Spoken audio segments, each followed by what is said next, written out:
A new study finds that many women who would leave their doctor if they were actually labeled with what some argue is an outdated term, geriatric pregnancy. Joining us now to talk more about this study, Dr. Bradford Kolb. He's the president of HRC Fertility. Dr. Kolb, thank you so much for joining us. HRC Fertility is going to have an office here this winter in Las Vegas, so welcome to our Las Vegas Valley.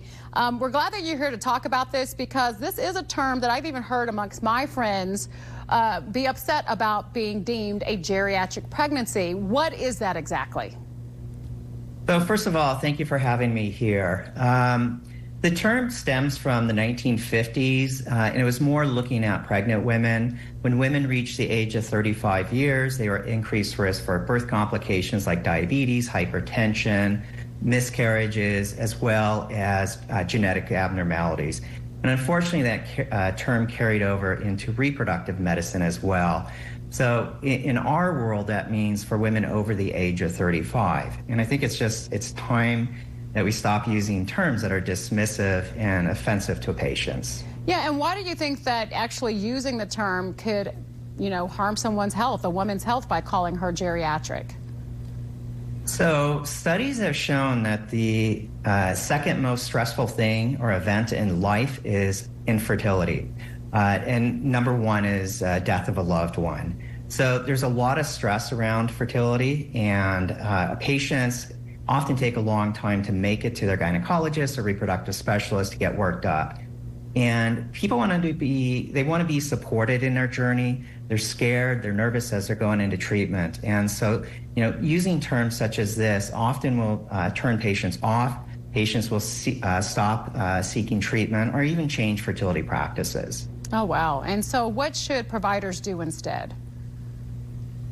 The American Society of Reproductive Medicine is suggesting the term advanced maternal age or advanced reproductive age.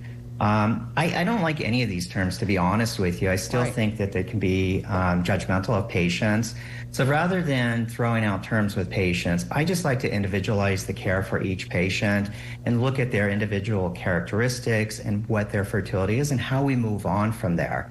So rather than pigeonholing patients into these terms, we need to be much more sensitive to patients' needs.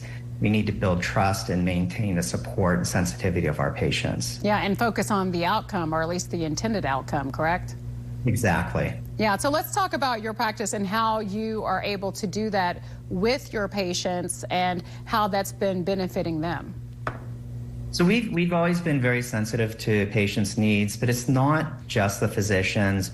So we spend a lot of time instructing all of our employees, the front office staff, the people that answer the phones, our nurses, our physicians as well, how to talk to patients in a way that is factual and in a way that is very sensitive to their journey, and trying to get patients to understand what the next steps of their journey are, and ideally make this a positive experience in their life, not something to be shameful of.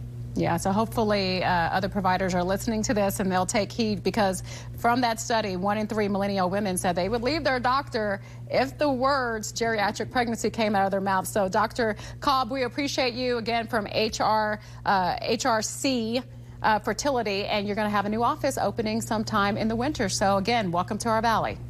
Thank you. And if I can ask that if anybody wants to look at this further or any other studies, you can go to havingbabies.com. Havingbabies.com. I'm so glad that you mentioned that, because folks may want to look that up. Thank you and have a good one. Thank you very much. All right, let's go ahead and check.